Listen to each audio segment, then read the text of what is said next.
Okay, welcome back everybody. This is week 13 of our study, and this week we have moved from the first to the second chapter of Luke's Gospel. So friends, I know it's been a very slow walk. Thank you so much for hanging in there. We will have our discussion on Wednesday at 9:30 here live and on Zoom. You can watch it in real time or watch it later. And so for the month of December, we're going to have 3 meetings, and the first is this week. We'll look at the first 7 chapters of Luke's second chapter, 7 verses of Luke's second chapter. This is the very familiar Christmas story. And then next week, we'll go to the part where the angels appear to the shepherds. And then for our third study, we'll look at the part where the shepherds come to visit the Christ child and his mother and father. That'll be it. Then we'll take a break for a time and we'll come back for text study sometime next year. So today, as I mentioned, we're looking at the birth story of Jesus. And as we look at it, the approach that I want to invite you to take is holding together both the simplicity and the complexity of this story. So I hope that that I can make clear some of the complexities, but in doing so, I want to make sure we always hold in mind the simplicity of the story. Of all of the accoutrements and the entrapments around Christmas, these 7 verses in Luke's second chapter are the story. And it's a very simple story. Let's hear it together. In those days, a decree went out from the Emperor Augustus that all the world should be registered. This was the first registration and was taken while Quirinius was the governor of Syria. All went to their own towns to be registered. Joseph also went up from the town of Nazareth in Galilee to Judea, to the city of David called Bethlehem, because he was descended from the house and family of David. He went to be registered with Mary, to whom he was engaged and who was expecting a child. While they were there, the time came for her to deliver the child. She gave birth to her firstborn son and wrapped him in bands of cloth and laid him in a manger, because there was no place for them in the inn. This ends the reading of the simple Christmas story. So let's take it verse by verse. And what we've read, of course, is the translation in the New Revised Standard Version. There are a few things we want to look at a little more closely. So in verse 1, this is the first and last verses of this reading are just filled with meaning. And so we're going to take our time with them particularly. Here in verse 1, in those days a decree went out from the Emperor Augustus that all the world should be registered. The word decree there in Greek is actually dogma. I was rather surprised when my son, who is in law school, came home and was talking about Supreme Court cases and how the precedent of cases fixed the dogma for following cases. He used the word dogma quite a bit. Up until that time, I had only heard that term used with regard to theological declarations. It is this term here.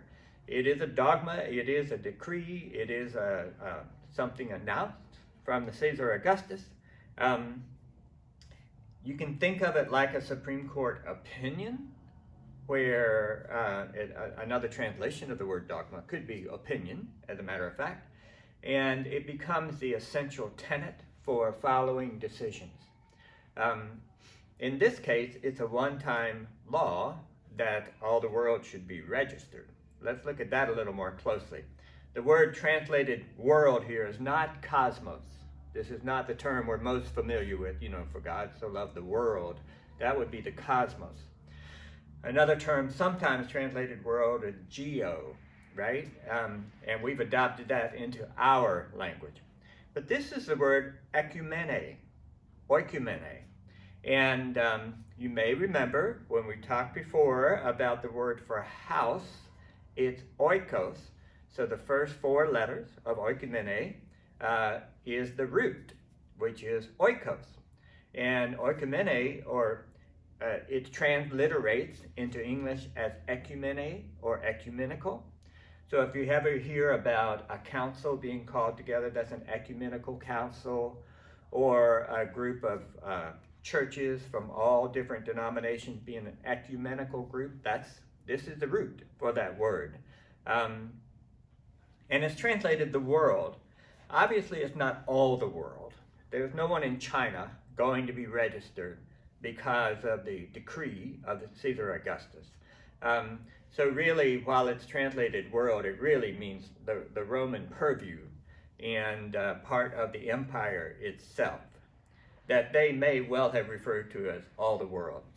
So anytime you see a reference to the world, you may ask yourself, oh, what's the word here? And does it refer to the sphere? Does it refer to everybody? Or is it simply referring to the common lands, the commonwealth, the empire, something like that? In this case, while it's translated world, it's really those cities and countries that are under the auspices of the Roman Empire. And they're all commanded by this dogma to be registered. That's an interesting term. It only appears a few times in the scriptures, and it's usually referring to this kind of decree, either as a verb, to be registered, or the registration, as we'll see in the next verses, as a noun. The King James Bible says there went out a decree from the Emperor Augustus, or Caesar Augustus, that all the world should be taxed, not registered. So it's a little jarring for people who grow up with the King James Version of this story to suddenly hear the word registered, or in some translation, to be enrolled. That's probably actually the most accurate translation. So the purpose of the registration is that the Roman Empire liked to keep meticulous notes over their regime and who they had defeated. The historians kept numbers of ships and soldiers and the dead and the wounded, but particularly of the townships, the cities, the villages that were under their control, for the purpose of taxing them. That was largely the underlying reason, because when the Romans would come in and defeat a particular country, they then had to station guards and soldiers there to keep that country in line. And part of what the soldiers would have to do is to ensure that that country paid their taxes. They needed the taxes to fund those soldiers, and they needed those taxes to fund the next campaign. One thing that's really interesting when reading about various empires and even colonialism, the stretching of empires during that time, the constant worry about money. Where is the funding coming from? It's not cheap. It's not cheap to recruit an army, to feed an army. Every single day they want food. To barrack an army, to transport an army, to transport the army's weaponry and materiel. All of that costs a lot of money, takes a lot of engineering, a lot of planning. And anytime someone executes war, there's a lot behind the scenes beyond just firing guns or throwing spears at one another. The Roman Empire paid a lot of attention, and you can believe that this was a contentious thing always between the leaders and the Roman Senate, is how are we going to pay for it? How are we going to pay for it? So there would be taxes imposed, there'd be levies, there would be trade taxes, there would be guilds, some of which had to pay part of their money to the empire. There would be locals who worked in conjunction with the empire, like tax collectors or governors or sometimes religious leaders. This was all because it's not cheap to have an empire. So that's what this is all about. So when the King James Bible translates it to be taxed, That's probably not a good literal translation, but it probably does pick up on what this registration really is all about. And continuing in here in the first verse, you've got the word emperor. The Greek term there is Kaisaros, from which you can see and hear the word Caesar. So you could translate this, there went out a decree from Caesar Augustus. That word Kaisaros is typically translated Caesar. So that's where we get the word Caesar. And just a little history about the word Caesar itself. Julius Caesar would have been the first of the great line of Caesars in the Roman Empire. And Caesar seemed to be something of a surname for Julius. It was a family name, a secondary name, as it were. It became then, those who wanted to follow him, it became something of a title. So with Julius Caesar, it's properly a name. But with Caesar Augustus or Caesar Tiberius or some of the other Caesars that we read about in history, Caligula and Nero and so forth, they were all Caesars. But in their case, it wasn't a name, it was a title. So the name from Julius Caesar became a title of those who were at the head of the Roman Empire. And then you have the Emperor Augustus, particularly here. On Wednesday, we're going to look at a history of the Roman Empire, just a part of it, going from Julius Caesar to Caesar Augustus, and talk about what had happened in those years prior to this story. I think it's important for you to know that history, just so you'll understand some of the terms of debate and some of the repercussions, some of the stakes that are there in telling Luke's birth story. Okay, verse 2. I'm seeing that this is going to take a while. Verse 2. This was the first registration and was taken while Quirinius was governor of Syria. The word governor there is actually transliterated into English as hegemon or hegemony. It got the same root as that, which means somebody who holds things together. And this Quirinius, this might be a historical mistake by Luke. Between today and Wednesday, I'm going to go look at a few more resources that I have.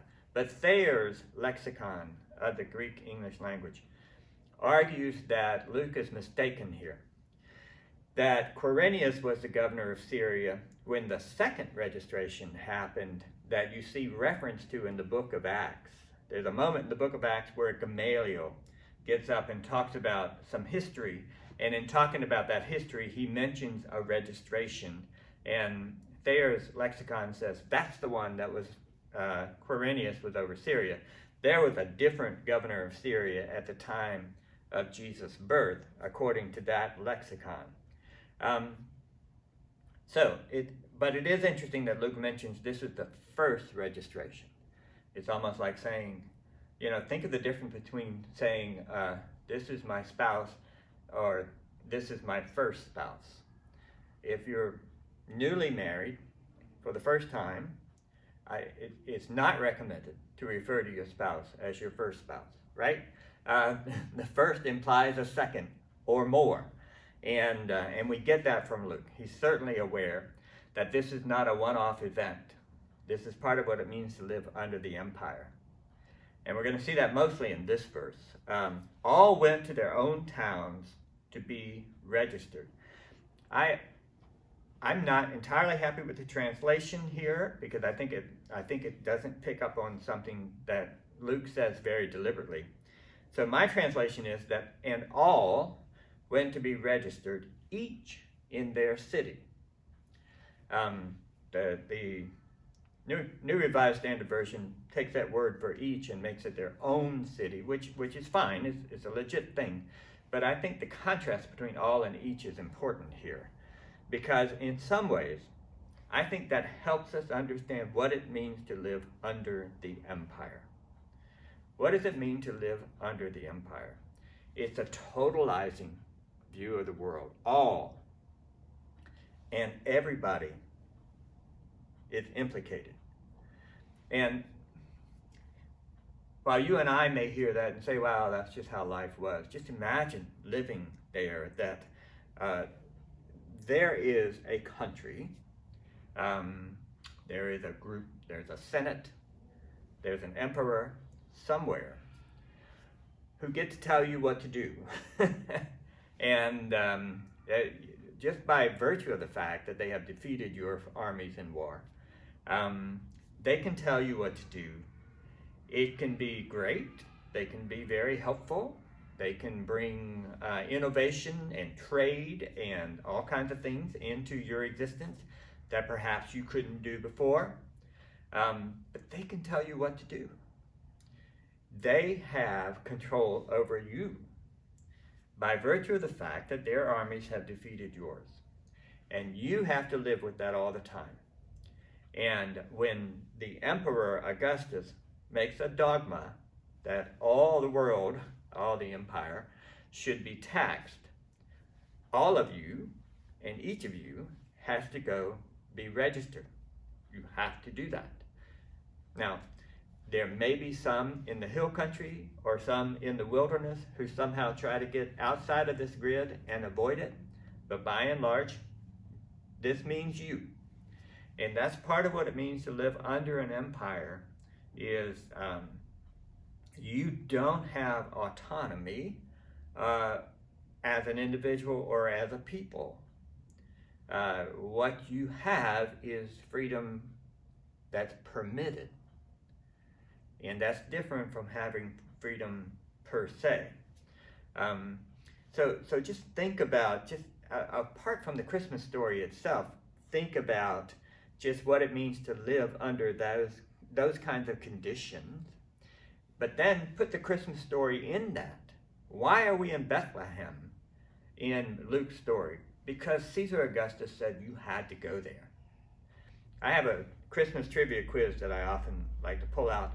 And one question is, who told Mary and Joseph to go to Bethlehem? And everyone says, the angel.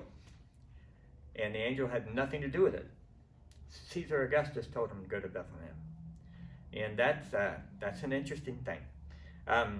So this verse 3 indicates that much of the motion and will and actions that we're going to see with Mary and Joseph, the setting for this story, is determined by the Roman Empire. And that's a bit of a bitter pill to swallow. Verse 4, Joseph also went from the town of Nazareth in Galilee to Judea. So Galilee is that northern region. Judea is the southern region. Nazareth is in Galilee. Bethlehem will be in Judea. And it's often called he went up, but that's because people tend to speak of Jerusalem as a city on a hill, as it were, and they almost always refer to going up to Judea. They are not thinking maps. They're thinking topography there. He went to Judea, to the city of David, called Bethlehem, because he was descended from the house and family of David. So, kind of some interesting stuff going on here. First of all, there's Joseph. This is only the second time he's been mentioned in Luke's story. He's not a major player, but he is a player. Both times that he's mentioned of being from the house or the lineage of David. And they go to Bethlehem. When you see a Hebrew name, and you see that Beth, B-E-T-H, or Bet, sometimes it's spelled B-E-Y-T, sometimes B-E-T. That's a Hebrew word for house. It's a Hebrew word for house. And so Bethlehem means house of bread. Bread could mean the substance we know made from flour, or it could be any kind of food in general, like your daily bread. But Bethlehem, the meaning of that literally is house of bread or house of food. And the reason they went there is because Joseph is of the family, the patrias, the lineage of David. We'll circle back to that, and we're going to talk about that a little bit on Wednesday. Is what it means that Joseph is of the house of David. How that plays into Luke's gospel. If you go back to 1 Samuel chapter 16, when the prophet Samuel is sent to anoint David as the next king of Israel, he's sent to the house of Jesse the Bethlehemite. So that's where we learn that David's birthplace actually is Bethlehem. In verse 5, Joseph, he went to be registered with Mary, to whom he was engaged, and who is expecting a child. So the fact that they are engaged, this was also mentioned in the first chapter, verse 27, the other only mention of Joseph so far in this story. And she was expecting a child. That's a great little phrase, expecting a child. It's actually one word in Greek that means something like she was holding in. She was holding in. And it's the only use in the New Testament. So, it gets translated a number. She's great with child. She's late in pregnancy, something like that. Literally, it's made up of a prefix and a root that means to hold in something. That's how Mary is as they're traveling, which I've always found to be a very sobering part of this story. In verse 6, while they were there, the time came for her child to be delivered. The actual Greek text doesn't say child, it says for her to birth. So the child is implied there.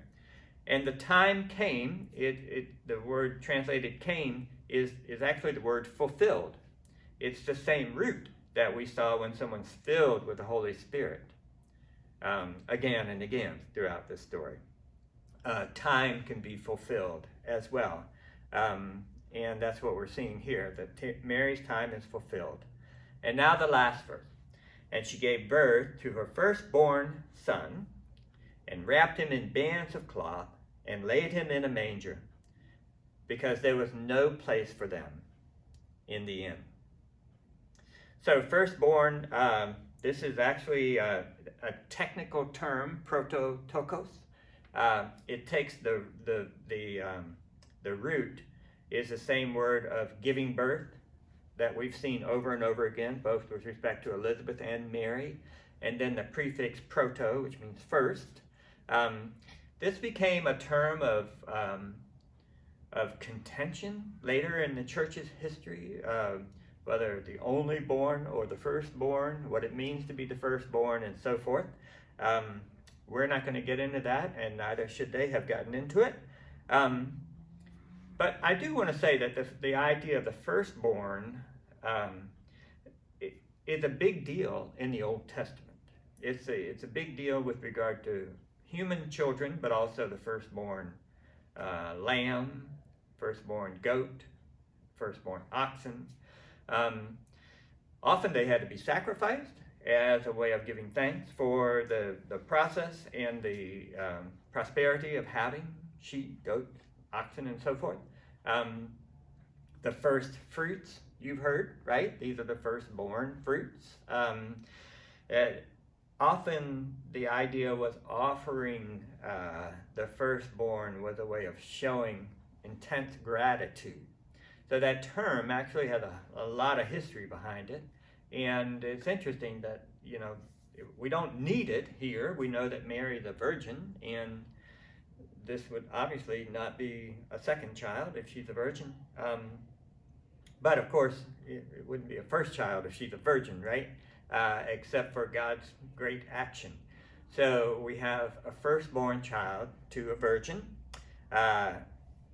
They wrapped him in bands of cloth. That the word there actually can just be translated swaddled, which is, I think, my favorite word in the English language.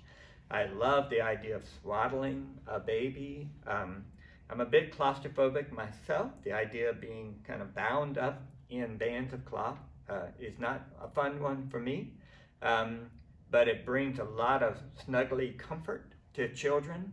It may bring them back to the space they knew within the womb and so forth. And it's interesting that that's mentioned here, that he's wrapped in bands of cloth, or he's swaddled, and that's going to be mentioned again later in this chapter. And then he's laid in a manger. That the word translated laid there, we're going to see it throughout Luke's gospel when people are eating, because they were reclining at a table. Generally, the table wasn't 30 inches high with chairs, but it was shorter, if anything, if not laying flat on the ground. And they would sit on cushions and kind of recline as they eat. So it's a kind of interesting term that pops up again and again, particularly around meals. But look at this. She laid him in a manger.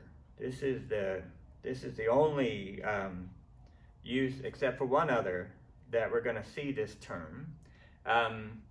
It's hard to translate. Anytime a word is rare in the New Testament, it's a little hard to translate. You have to look at other extant literature, and this is not a real common term. But it could be translated crib, not in the sense of a baby's crib, but like a corn crib that you would store corn or something in, or that you would put some kind of harvest in there in order to feed animals. It's very popularized as a feeding trough as well. So we have this. They lay him in a manger because there's no room in the inn. What I want you to pay attention to is that we're going to see the word inn again, and it's not where we might expect it. If you know the Luke story well, you know that in Luke chapter 24, one of the resurrection appearances of Jesus is on a strip called the Road to Emmaus, where Jesus joins two disciples and talks with them and so forth. And when they get to where they're going, they invite him to come and stay with them, and that's when he breaks the bread and they realize it's the risen Christ. That is often represented as an inn. When I look at it, it could well be one of their homes. That's not where we see the word inn. Where we see the word inn, again, is in the 22nd chapter of Luke. And what's happening in that chapter? Jesus is sending two of his disciples to find an inn where he will be celebrating the Last Supper with his disciples. It's never translated inn there. It's always a room or something like that. But that's the same word there in that story. So there's no room in this inn. It means something like a guest chamber. And if you want to kind of picture in your head what it might be like, then go to the story of the Last Supper. That's kind of what they were looking for and were not able to find there. So there's no mention of a stable, a barn, cows, lambs, a cave, as a lot of folks are saying, oh, they must have been in a cave. We don't know. The only location, identification, is this manger, this kind of crib, repurposed perhaps from being a feeding trough to a place to lay a baby, and the swaddles. That's it. That's all we know of. And even when the shepherds are told to go, about the baby, it says you'll find the babe wrapped in swaddling clothes, laying in a manger. Nothing about a barn, no innkeeper's wife feeling sorry for this pregnant woman and saying, well, you can stay in the barn. That's all, just storytelling, speculative stuff. This is it. And when I say the story is very simple, that's what I mean. There's not a lot of that goes around it. So what we have is the birth of Jesus, and we have it in its simplicity, but at the same time it's embedded in a very complex context. And that's what we're going to look at together again on Wednesday. So thanks for joining. I'll see you then. Bye.